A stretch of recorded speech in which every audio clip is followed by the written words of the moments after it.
often find it crazy how much of a difference 1 week of time could actually make in the world. Within a couple of days of being happy just to be out to be video game thrifting again, all of a sudden I'm back at home waiting for the riots and looting to stop. I am very thankful to be in an area that was not affected by the worst of it. And as I kick off today's video, I did want to express my deepest desire for your health and safety and hope all of you are doing well. This is the site that awaited me at my first stop on this trip. This store had not been broken into, but another store did that was on the other side of this shopping plaza. I have to say I found it a bit eerie to go inside as it is much darker in this store than it usually is. But to tell you the truth, I only noticed that when I was actually next to the glass wall there that's been boarded up. And something else that I noticed in this new age that we're living in is just how organized and clean this store actually is. I can imagine that the employees of this store probably spent a very long time reorganizing the shelves, getting everything stocked, and making sure everything is pristine for when customers return. That said, I did notice that the selection seems to be whittled down a lot. There aren't that many games that I'm looking forward to getting for any of these systems, but what I did notice is the sports titles seem to be the ones that are the most often left behind. So I don't know if this is an attempt to make their shelves look a bit more stocked than they actually are, but all of these PlayStation 1 games here used to be just on one little end cap and they were all stacked on top of each other. Now they're all spread out and on display, and there's a lot of titles here that I don't think is going to interest a lot of people. Sadly, I didn't find much in this store, at least not anything worth showcasing.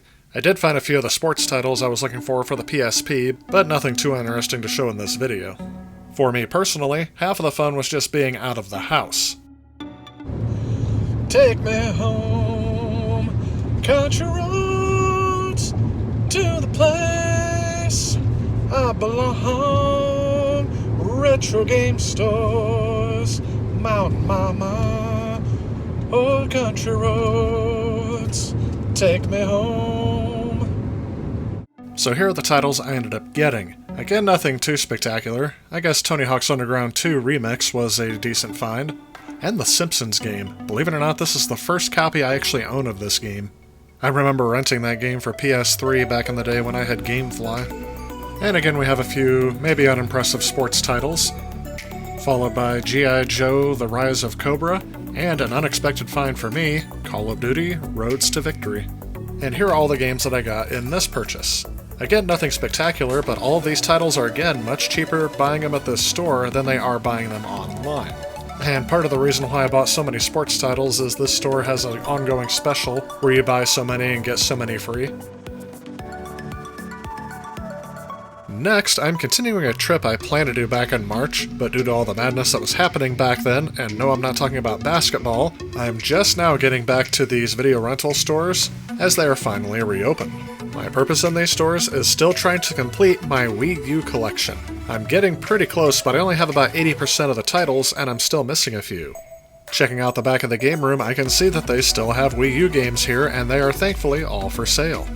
I did pick up a few of these titles. I didn't get all of them, but I got the ones that were most interesting to me and ones I did not have already. Although I have to get used to their new procedure, as you have to keep back from the counter as they are getting the items for you. I guess this really isn't much of a problem for me anyway, because I usually keep browsing the store for movies as they get my items, but I didn't end up finding any of those. Here is everything I got from this store. For some strange reason, these Cabela's games that are in here have been eluding me for quite a while. This is the only store I've seen that even had them, and thankfully they were both for sale. Remember, these are rental stores, not retail stores. The only reason why I'm able to buy them at all is because this system is now being phased out of these stores, so I'm able to grab their inventory as they're getting rid of them.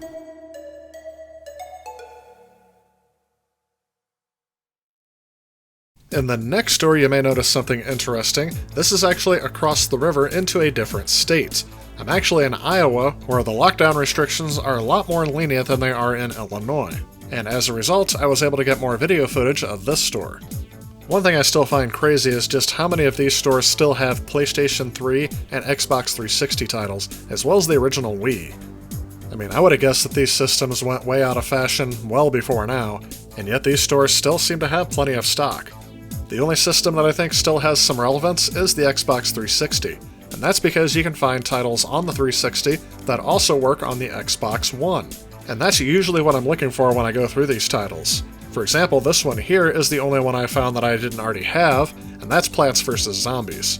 I do enjoy this game a lot more than the first-person shooter games they came out with, and it's nice that they put labels on the games that can work on that system.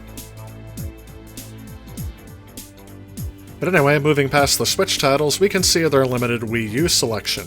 And it's becoming more and more common that I'm not finding anything in these stores because I do own most of the games.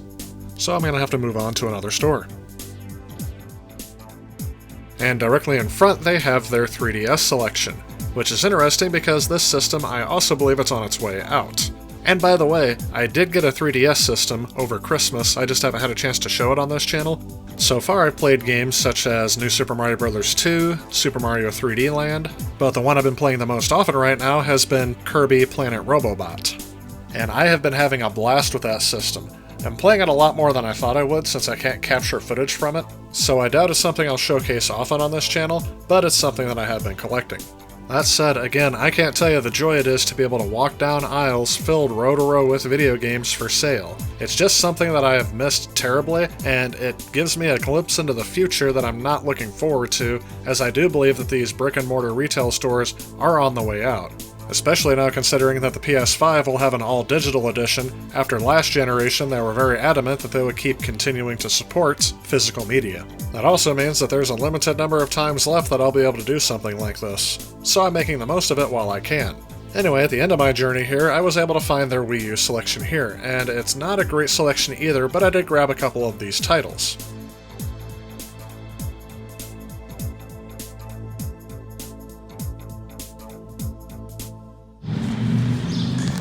Oh, geez.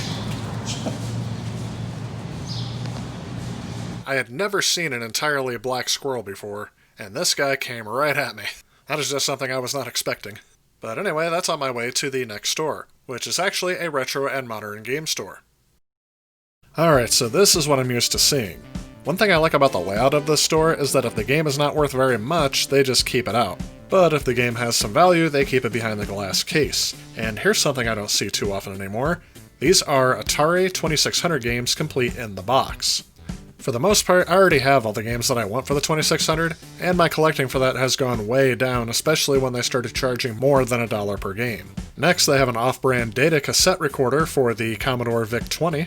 Below that, and behind my reflection, you can see even more Atari 2600 games that are complete in box, with a few ColecoVision games sitting out front, next to another whole bunch of Atari games with the manual. And I'm thinking they must have had one person turn all of this stuff in just recently because I don't see this wide and varied selection of Atari games almost anywhere. One of the reasons why I stopped collecting for that system is because there are a lot of games on there that aren't very good, and of course the console itself is very limited in what kind of game experience it can provide. But anyway, underneath all of that are the Sega Genesis and 32X games. Sadly, there wasn't too much that caught my eye here. Again, I did a lot of collecting for this just recently for the Ultimate Sega Genesis review, so I think I'm pretty good on it for a while. I am still looking for some 32X games, but there's nothing in here I don't already have. And on the bottom are the Intellivision games, again nothing I don't already have, and a few complete in-box Sega Game Gear games.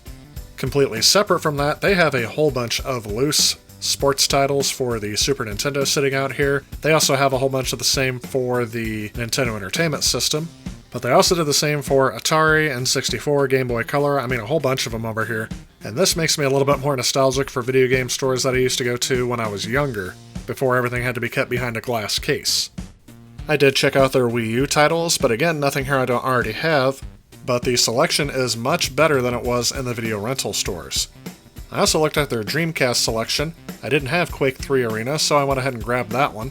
This is another system I have a hard time finding games for. And on my way out, I caught the PlayStation games they thought were the most valuable, along with some off-brand PlayStation 1 gaming controllers, a complete in-box Super Mario World. I'm not sure if that's the original shrink wrap, but I don't think it is. And on the very end of this row, you can see a complete in-box copy of Seaman for the Dreamcast. Unfortunately, it was a bit out of my price range. And last, I saw a Model 2 PlayStation Vita. This is actually the first time I've ever seen one, but from what I've heard, I should stick with my Model 1 as it has a better display. And while checking out, I wanted to clarify something. I didn't know what it is called. Bullet Bob's. It clearly says Bullet Bill. ICBOB Bob. DILL. So anyway, after not finding much at that store, I moved on to one more video rental store. And here I didn't have too much luck with the Wii U, but I did find some titles for some of the older systems that I've been looking for and thought I might try, at least for the cheap price that they were in these stores. And here you can see the titles that I got. Again, not a bad haul of Wii U games. I'm now about 90% there of having a complete collection. But it looks like I'll have to take that collecting more online, as I can't really find these games in my area anymore. PS3 and Wii offerings were not too bad as well, and I ended up getting one Xbox 360 title. This is all in addition to the PSP games I got at the beginning of this video. So again, not a bad haul. I've had a lot of fun getting back out there and collecting retro games, and I look forward to doing this even more so through the coming weeks. That said, that is actually going to wrap things up again for this video. If you've been out game hunting lately and had some pickups you're proud of, let me know in the comments below. Remember, if you like this video, please give it a thumbs up. As always, I want to thank you so much for watching, and I will see you in the next one. If you like this video and you'd like to help out with future projects on this channel, please consider supporting me on Patreon. Also, if you enjoy the content of this channel, please remember to click on this subscribe button. Again, I want to thank you guys so much for watching. I'll see you next time.